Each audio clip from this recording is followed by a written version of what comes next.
Hello everyone, आज इस lecture में हम पढ़ेंगे हाइपरटेंशन के बारे में और एंटी हाइपरटेंसिव ड्रग्स के बारे में। सबसे पहले हम बात करते हैं कि हाइपरटेंशन क्या होता है। हाइपरटेंशन जो है वो एक कॉमन वेस्कुलर डिजीज़ है और ये एक वर्ल्ड वाइड पॉपुलेशन को अफेक्ट करने वाला क्या है, एक डिजीज़ है। इसके अंदर डैमेजिंग इफेक्ट जो है वो हमें हार्ट, ब्रेन, किडनी और आइज़ पर हमें देखने को मिलेंगे। हाइपरटेंशन जो है इसको हम लोग टू पार्ट्स में हम लोग कैटेगराइज कर सकते हैं, primary hypertension and secondary hypertension. जो प्राइमरी हाइपरटेंशन है इसको हम लोग इसेंशियल हाइपरटेंशन भी बोलते हैं इसमें। ठीक है, क्या होगा भाई प्राइमरी हाइपरटेंशन या फिर इसेंशियल हाइपरटेंशन? याद रखना, ये मोस्ट कॉमन टाइप का क्या है, हाइपरटेंशन है और इसका कोई भी स्पेसिफिक कॉज नहीं है। जबकि बात करें हम किसकी, सेकेंडरी हाइपरटेंशन की, तो ये रीनल, वैस्कुलर, एंडोक्राइन डिसऑर्डर्स की वजह से ये हो सकता है। अब हम यहाँ पर बात करेंगे बीपी के बारे में, ब्लड प्रेशर के बारे में। हमारे पास यहाँ पर अभी टोटल 4 प्रेशर हैं। कौन कौन से? SBP systolic blood pressure, DBP diastolic blood pressure, pulse pressure PP and mean arterial pressure map. तो सबसे पहले बात करते हैं किसके बारे में, सिस्टोलिक ब्लड प्रेशर के बारे में। सिस्टोलिक ब्लड प्रेशर जो है इसमें आपको याद रखना है कि ये मैक्सिमम प्रेशर जो है, जो हम कब रिकॉर्ड होगा, ये during ventricular systole. Diastolic BP क्या होगा, जब डायस्टोल मूवमेंट होती है तब ये बीपी मेजर किया जाता है और मिनिमम प्रेशर जो है वो रिकॉर्ड होगा during ventricular diastole. Pulse pressure क्या होगा भाई, अगर हम लोग यहाँ पर सिस्टोलिक ब्लड प्रेशर में से डायस्टोलिक ब्लड प्रेशर को माइनस कर देने तो हमें क्या मिलेगा, पल्स प्रेशर मिल जाएगा। मीन आर्टेरियल प्रेशर जो है वो कैसे मेजर होगा भाई, यहाँ पे अगर हम लोग डायस्टोलिक ब्लड प्रेशर में अगर ऐड कर देते हैं किसको, पल्स प्रेशर अपॉन 3 को, ठीक है, तो हमें क्या मिल जाएगा, मीन आर्टेरियल प्रेशर। या फिर कहें हम लोग जो पार्शियल प्रेशर का जो 1/3 पार्ट है उसको हम लोग डायस्टोलिक ब्लड प्रेशर में क्या कर देंगे, ऐड कर देंगे, तो हमारे पास मीन आर्टेरियल प्रेशर आ जाएगा। अब हम बात करते हैं यहाँ पर एक कैटेगरी, एक टेबल के बारे में पढ़ते हैं। यहाँ पर आपको एक कैटेगरी दिख रही होगी जिसमें लिख रखा है नॉर्मल, प्री हाइपरटेंशन, हाइपरटेंशन, और राइट साइड में आपको लिख रखा है बीपी एमएम ऑफ एफजी के अंदर, एसबीपी और DBP systolic blood pressure and diastolic blood pressure, ये दिख रखा है यहाँ पे। सबसे पहले बात करते हैं नॉर्मल। नॉर्मल जो बीपी होता है, सिस्टोलिक होता है 120 एंड डायस्टोलिक कितना होगा, 80। ठीक है, अगर हम बात करें प्री हाइपरटेंशन की, तो यहाँ पर याद रखना प्री हाइपरटेंशन में सिस्टोलिक बीपी जो है वो 120 से लेकर के 139 mmHg तक हो सकता है और डायस्टोलिक बीपी की बात करें तो ये 80 to 89 mmHg होगा ये। नेक्स्ट बात करते हैं हाइपरटेंशन में। हाइपरटेंशन में हमारे पास में 2 स्टेज होंगी, स्टेज 1 एंड स्टेज 2। अगर बात करें स्टेज 1 में तो यहाँ पर जो एसबीपी होगा वो 140 से 159 तक होगा और डीबीपी जो है वो 90 से 99 तक होगा। और स्टेज 2 की बात करें तो यहाँ आपको याद रखना है एसबीपी जो है वो मोर देन 160 mmHg होगा और डीबीपी जो है वो क्या होगा, मोर देन 100 mmHg। अब हम बात करेंगे कि जो एंटी हाइपरटेंसिव ड्रग्स हैं उनको किस तरह से ये बीपी को कंट्रोल करती हैं। तो सबसे पहले हम यहाँ पर पढ़ते हैं एक सिस्टम कि किस तरह से हमारा बीपी जो है वो क्या होता है, इंक्रीज होता है। सबसे पहले हम यहाँ पर बात करेंगे क्या, एंजियोटेंसिनोजन के बारे में। ये जो एंजियोटेंसिनोजन जो है इनको एंजियोटेंसिन 1 में कन्वर्ट कर दिया जाता है। अब ये कन्वर्ट करने का काम कौन करेगा, ये काम करता है रेनिन। ये रेनिन कहाँ से सिक्रीट हुआ, किडनी से। तो अगर हमारी बॉडी में कभी भी स्ट्रेस वाली कंडीशन अगर डेवलप होती है तो हमारा बीपी बढ़ता है। उसका रीज़न ये है कि जब जब स्ट्रेस आएगा, हाइपोक्सिया होगा, तो उस कंडीशन में रेनिन जो है वो किडनी द्वारा सिक्रीट होगा और ये रेनिन एंजियोटेंसिनोजन को एंजियोटेंसिन 1 में क्या कर देगा, कन्वर्ट कर देगा। ठीक है, इसके बाद ये जो एंजियोटेंसिन 1 है ये कन्वर्ट होता है किसमें, एंजियोटेंसिन सेकंड में। और इसको एंजियोटेंसिन सेकंड में कौन कन्वर्ट करता है, एंजियोटेंसिन कन्वर्टिंग एंजाइम, जिसको बोलते हैं एस एंजाइम। ठीक है, अब बात करते हैं एंजियोटेंसिन सेकंड के बारे में, ये क्या काम करता है। ये जो एंजियोटेंसिन सेकंड है इसके 3 हमें क्या देखने को मिलेंगे, इफेक्ट देखने को मिलेंगे। सबसे पहले हम बात करते हैं किस पे, ब्लड वेसल्स पर, उसके बाद एड्रिनल ग्लैंड पर एंड देन हार्ट पर। ये जो एंजियोटेंसिन सेकंड जो है ये ब्लड वेसल्स के तौर पे यहाँ पे एक्ट करके और उनमें एक वेजो कॉन्स्ट्रिक्शन का काम करवाता है। बिकॉज एंजियोटेंसिन सेकंड जो है वो एक पोटेंट वेजो कॉन्स्ट्रिक्टर है, इसलिए ब्लड वेसल्स को क्या करवाएगा, कॉन्स्ट्रिक्ट करवाएगा। ब्लड वेसल्स के कॉन्स्ट्रिक्ट होने की वजह से जो पेरिफेरल वेस्कुलर रेजिस्टेंस है वो इंक्रीज होगा, और इसके इंक्रीज होने की वजह से बीपी क्या होगा, वो भी बढ़ेगा। सेकेंडली बात करें हम एंजियोटेंसिन सेकेंड की, तो ये एड्रिनल ग्लैंड पर भी क्या करेगा, एक्ट करेगा, और एड्रिनल ग्लैंड पर एक्ट करके वहाँ से एल्डोस्टेरोन जो है हमारे पास में हार्मोन, उसका क्या करवाएगा, रिलीज करवाएगा। और ये जो एल्डोस्टेरोन है इसका काम है सोडियम और वाटर का क्या करवाना, रिटेंशन करवाना। तो ये सोडियम और वाटर का रिटेंशन करवाएगा, जो लीड करता है बीपी के इंक्रीमेंट में। थर्ड अपन बात करते हैं हार्ट पर, तो ये हार्ट पर इसके पॉजिटिव स्टिमुलेशन इफेक्ट आते हैं। तो यहाँ पर हार्ट की जो सिंपैथेटिक एक्टिविटी है वो क्या हो जाएगी, इंक्रीज, और इस कंडीशन में बीपी जो है वो क्या हो जाएगा, बढ़ जाएगा। ठीक है, अगर ये लगातार ऐसी कंडीशन बनी रहती है तो हमें कार्डियक हाइपरट्रोफी भी देखने को मिल सकती है। तो ये हमारे पास में एक नॉर्मल कंडीशन थी कि किस तरह से बीपी जो है वो क्या होता है, इंक्रीज होता है। अब यहाँ पर हम कुछ पॉइंट्स देखेंगे कि कहाँ कहाँ हम लोग बीपी को क्या कर सकते हैं, कंट्रोल कर सकते हैं कि बीपी जो है वो बढ़े नहीं। सबसे पहले हम यहाँ पर बात करेंगे कि ये जो रेनिन है, अगर हम इस रेनिन को क्या कर दें, ब्लॉक कर दें, तो ये रेनिन एंजियोटेंसिनोजन को एंजियोटेंसिन में 1 में कन्वर्ट नहीं कर पाएगा, नंबर 1।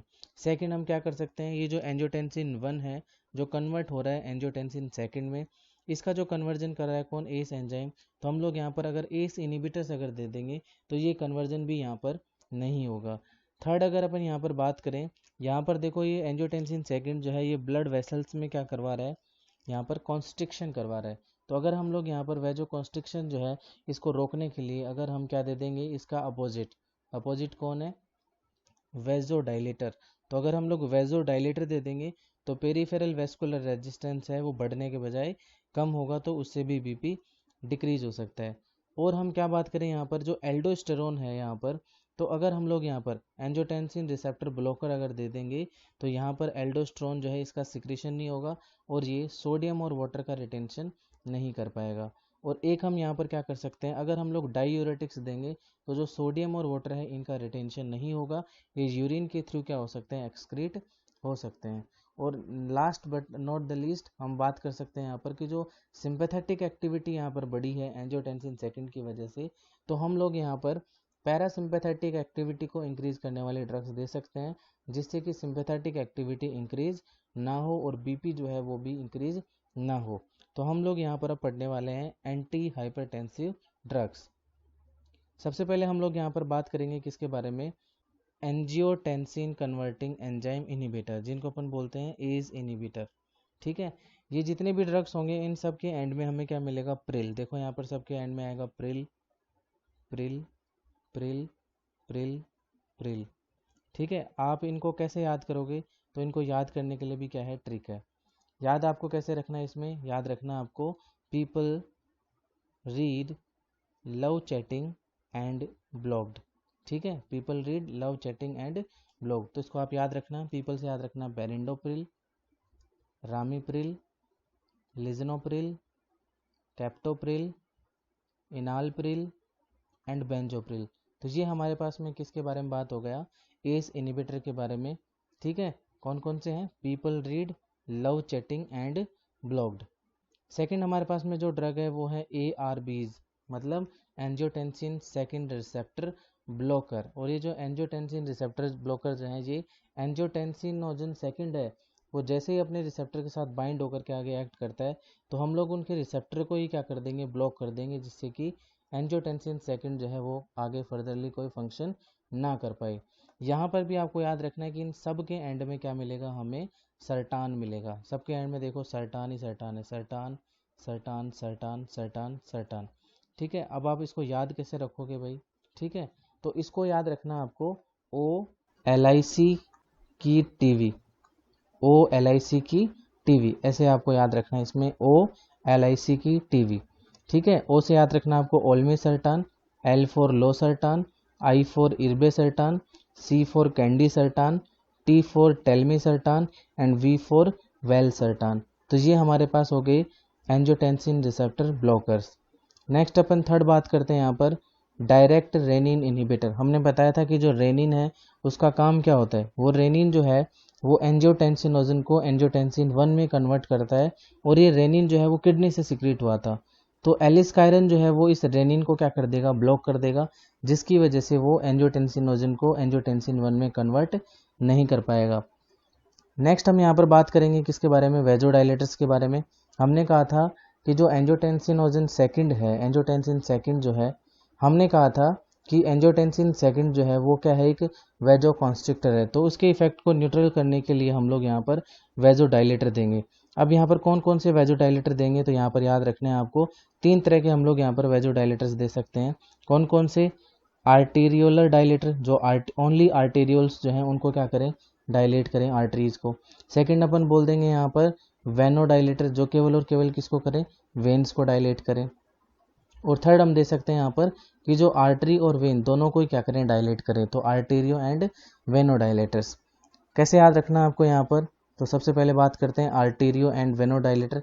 इसमें आपको जो ड्रग याद रखनी है वो है सोडियम नाइट्रोप्रोसाइड, ठीक है, तो ऐसे याद रख सकते हो। वेनो डायलेटर में आपको याद रखना है नाइट्रोग्लिसरीन। और बात करें हम लोग आर्टेरियल डायलेटर की, तो इसमें आपको जो ट्रिक है वो याद रखनी है HDFM, तो इससे आप याद रख सकते हो HDFM। H4 यहाँ पर याद रखना आपको हाइड्रालजीन, D4 डाइजॉक्साइड, F4 फिनोल्डोपाम, M4 मिनोक्सिडिल, तो HDFM जो है इससे आप याद रख सकते हो। तो ये हो गए कौन से, वेजोडाइलेटर। नेक्स्ट हम बात करेंगे यहाँ पर डायूरेटिक्स। डायूरेटिक्स का काम क्या था, ये सोडियम और वाटर का रिटेंशन नहीं होने दे रहे थे, और ये यूरिन का जो वॉल्यूम है उसको क्या करते हैं, इंक्रीज करते हैं, ठीक है। 3 तरह के हमें यहाँ पर डायूरेटिक्स देखने को मिलेंगे, thiazide, loop diuretics and potassium sparing diuretics. यहाँ पर आपको याद रखना है कि जो थाइजाइड हैं वो मॉडरेट एफिशिएंसी रखते हैं, जो लूप डायूरेटिक्स हैं वो हाई एफिशिएंसी रखते हैं, और जो पोटेशियम स्पेरिंग डायूरेटिक्स हैं ये लो एफिशिएंसी रखते हैं। अब आपको इनको याद कैसे रखना है, सबसे पहले बात करते हैं थाइजाइड्स की। इसको याद करने के लिए आप याद रखना HCI,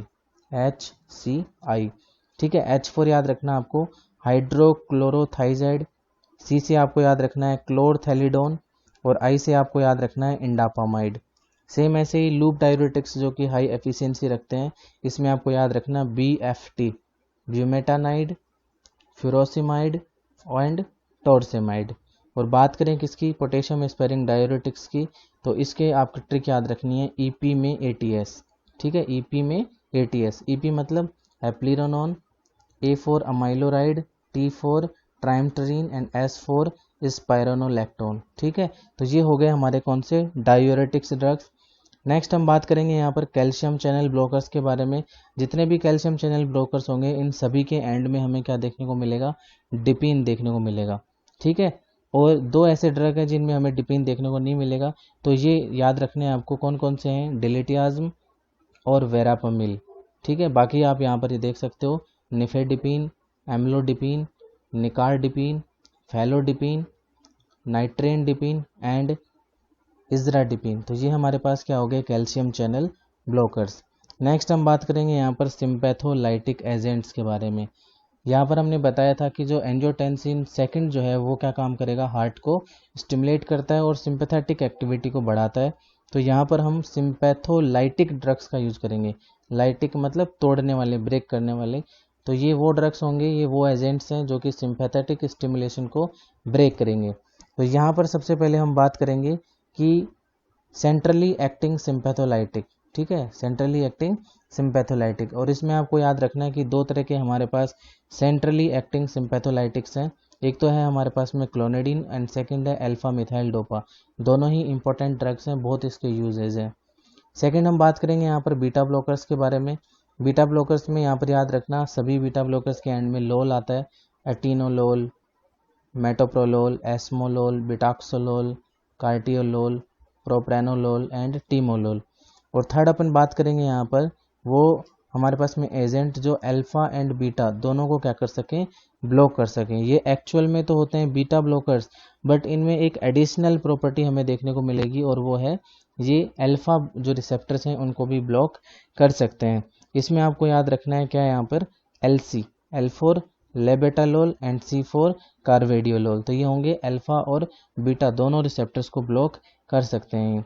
फोर्थ हम यहाँ पर बात करेंगे अल्फा ब्लॉकर्स के बारे में।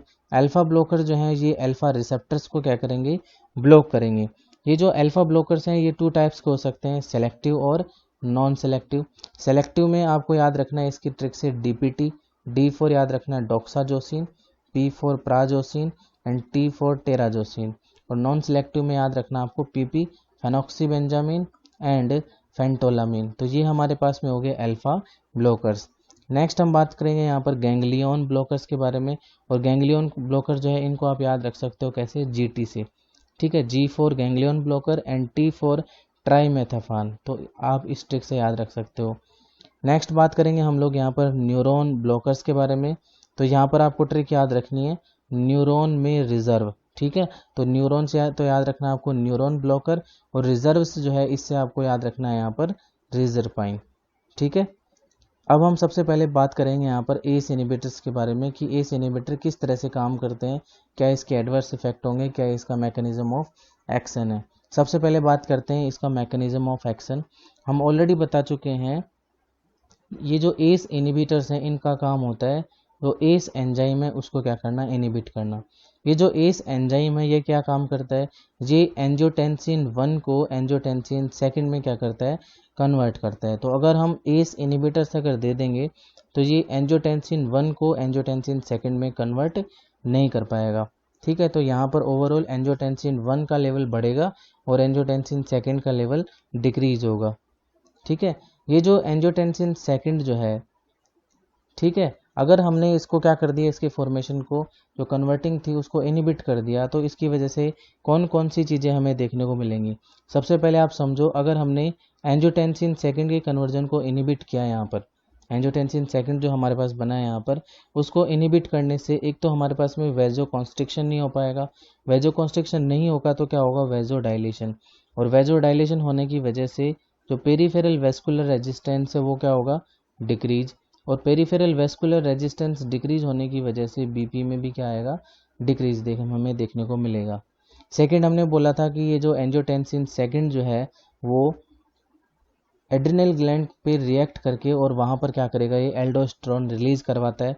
तो यहाँ पर एल्डोस्टेरोन का जो रिलीज है वो भी क्या होगा, डिक्रीज होगा। और थर्ड जो हमने बोला था कि एंजियोटेंसिन 2 जो है ये सिंपैथेटिक एक्टिविटी को बढ़ाता है, तो यहाँ पर सिंपैथेटिक एक्टिविटी भी क्या होगी, डिक्रीज, बिकॉज यहाँ पर एंजियोटेंसिन 2 जो है वो बना नहीं है, ये एंजियोटेंसिन 1 से एंजियोटेंसिन 2 में कन्वर्ट नहीं हुआ।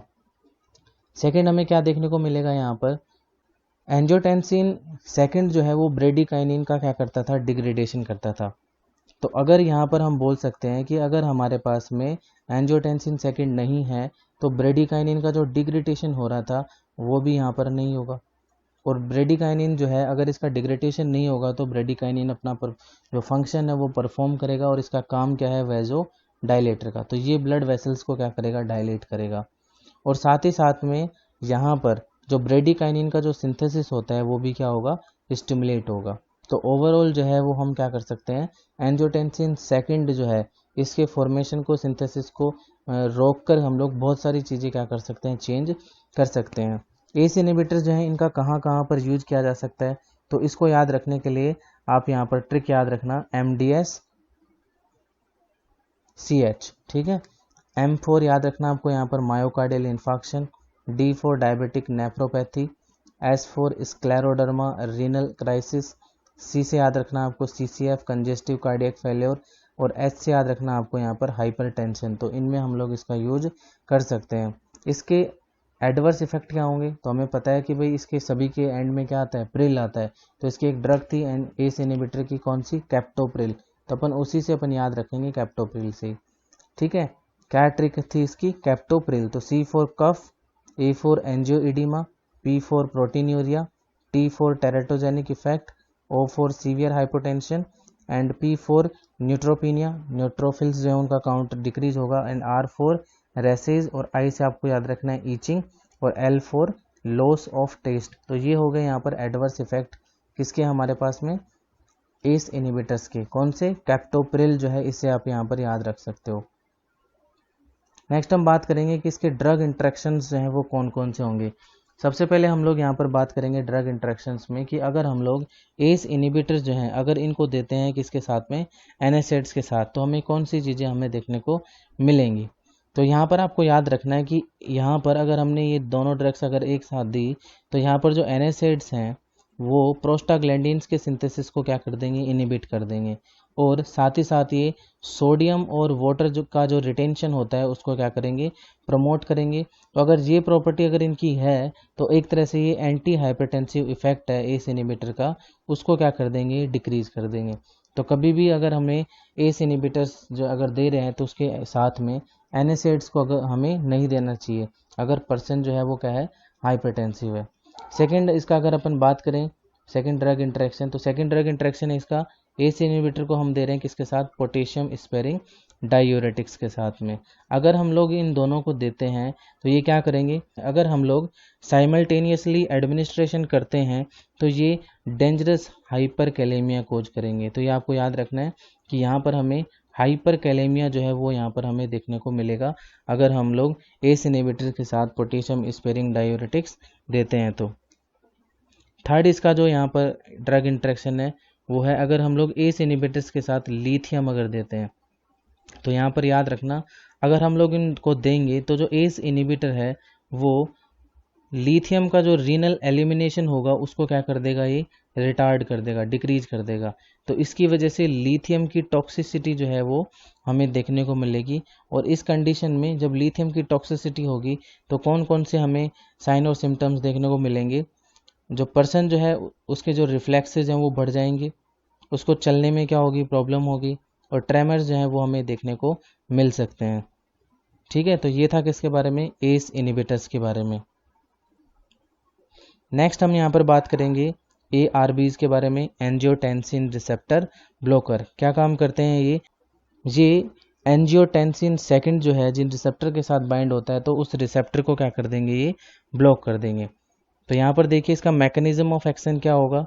सबसे पहले अगर हम बात करें मैकेनिज्म ऑफ एक्शन की तो ये एंजियोटेंसिन रिसेप्टर्स जो हैं उनको क्या कर देंगे, ये ब्लॉक कर देंगे। ब्लॉक कर देंगे तो हमें एंजियोटेंसिन सेकंड जो काम करने वाला था वो हमें ये इफेक्ट हमें देखने को नहीं मिलेंगे। एंजियोटेंसिन सेकंड जो है वो वेजो कॉन्स्ट्रिक्शन करता था, तो इसका जो वेजो कॉन्स्ट्रिक्शन इफेक्ट है वो क्या होगा, डिक्रीज। सेकंड एल्डोस्टेरोन का रिलीज करवाता था एड्रेनल ग्लैंड पर एक्ट करके, तो वो भी क्या होगा, इसका रिलीज भी डिक्रीज होगा। और साथ ही साथ में सिंपैथेटिक स्टिमुलेशन ऑफ हार्ट ये करने के लिए या फिर सिंपैथेटिक एक्टिविटी को इंक्रीज करने के लिए नोर एड्रेनलिन का रिलीज करवाता था ये। ठीक है, तो वो भी क्या होगा, यहाँ पर डिक्रीज हो जाएगा। एडवर्स इफेक्ट हैं वो क्या क्या होंगे इसके, same headache, hypotension, weakness, rashes, hyperkalaemia, ये आपको याद रखना है, एंड टेरेटोजेनिक इफेक्ट, ये हमें देखने को मिलेंगे। यूज़ किस किस में कर सकते हैं हम लोग इसका, हाइपरटेंशन में, मायोकार्डियल इन्फाक्शन में, कंजेस्टिव कार्डियक फेल्योर में और डायबिटिक नेफ्रोपैथी में हम इसका यूज कर सकते हैं। नेक्स्ट हम यहाँ पर बात करेंगे सेंट्रली एक्टिंग सिंपैथोलाइटिक ड्रग्स का।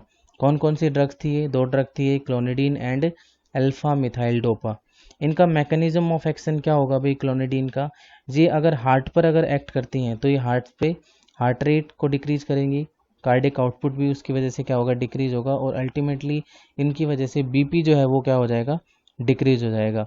अगर हम लोग ब्लड वेसल्स की अगर बात करें तो ब्लड वेसल्स जो हैं इनको ये हल्का सा डायलेट करेंगी, जिसकी वजह से पेरिफेरल वेस्कुलर रेजिस्टेंस क्या होगा, डिक्रीज, और हमें बीपी जो है वो हमें उसमें भी डिक्रीजमेंट हमें देखने को मिलेगा।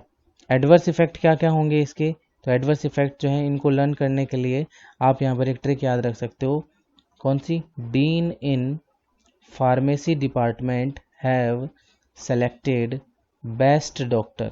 ठीक है, तो dean in pharmacy department have selected best doctor, इससे आप इसके एडवर्स इफेक्ट याद रख सकते हो।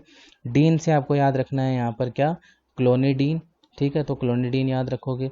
इनमें याद रखना आपको यहाँ पर इम्पोर्टेंस, फार्मेसी में आपको याद रखना है यहाँ पर पैरोटिड ग्लैंड में स्वेलिंग होगी, डिपार्टमेंट में याद रखना है डिप्रेशन, है उसे याद रखना हाइपोटेंशन, पोस्चुरल हाइपोटेंशन होगा। ठीक है, जैसे अपन लेटे हुए हैं, बैठे हुए हैं, जैसे अपन सडनली उठते हैं तो हमारा बीपी जो है वो क्या हो सकता है, डिक्रीज हो सकता है।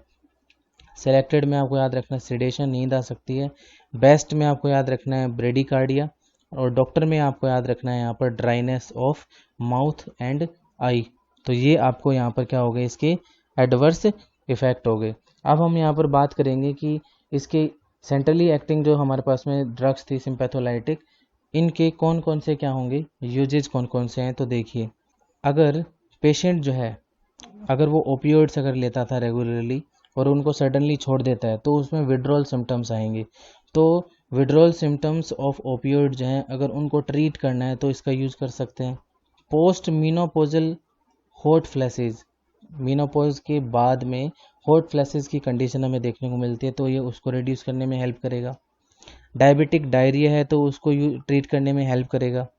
माइग्रेन के प्रोफाइलैक्सिस में इसका यूज किया जा सकता है। ये एक प्री एनेस्थेटिक एजेंट के तौर पर भी यूज किया जा सकता है, किसमें, प्री एनेस्थेटिक मेडिकेशन प्रोसेस में। और हाइपरटेंशन में तो इसका यूज होगा ही, क्योंकि हम क्या पढ़ रहे हैं, एंटी हाइपरटेंसिव ड्रग्स। नेक्स्ट हम बात करेंगे क्लोनिडीन के बाद यहाँ पर अल्फा मिथाइल डोपा के बारे में। अल्फा मिथाइल डोपा का जो मैकेनिज्म ऑफ एक्शन है वो भी सेम है, बट यहाँ पर हम इसके क्या देखेंगे, एडवर्स इफेक्ट। एडवर्स इफेक्ट में जो है वो आपको याद रखना है क्या, सेम वही है, मिथाइल डोपा। ठीक है, इससे आप इसके क्या याद रख सकते हो, एडवर्स इफेक्ट मिथाइल डोपा। कैसे याद रखोगे, सबसे पहले बात करें मिथाइल में एम से आपको याद रखना मेंटल रिटार्डेशन होगा। ई से याद रखना आपको electrolyte imbalance. T for tolerance हमें देखने को मिलेगी। एच फॉर हिपेटोटॉक्सिसिटी, लीवर में टॉक्सिसिटी देखने को मिलेगी। वाई से याद रखना आपको यहाँ पर साइकोसिस। एल से याद रखना है lactation in females. D for dryness of mouth. O for oedema and P for parkinsonism and A for anaemia. और हीमोलाइटिक एनीमिया में इसका क्या होता है, इसमें हमें एडवर्स इफेक्ट ये देखने को मिलेंगे, किसके, अल्फा मिथाइल डोपा के। अब हम नेक्स्ट ड्रग की बात करते हैं जिसका नाम है सोडियम नाइट्रोप्रूसाइड। और ये जो सोडियम नाइट्रोप्रूसाइड थी ये आर्टरी और वेन दोनों को क्या करती थी, ये डायलेट करती थी। तो ये आर्टेरियो वेनो डायलेटर है। इसका मैकेनिज्म ऑफ एक्शन क्या क्या होगा भाई, सबसे पहले हम क्या दे रहे हैं पेशेंट को, सोडियम नाइट्रोक्लोराइड हमने दिया तो ये नाइट्रिक ऑक्साइड जो है उनको क्या करेगा, जनरेट करेगा। और ये नाइट्रिक ऑक्साइड जो है वो बाद में क्या करेंगे, वेजो डायलेशन करने में हेल्प करेंगे।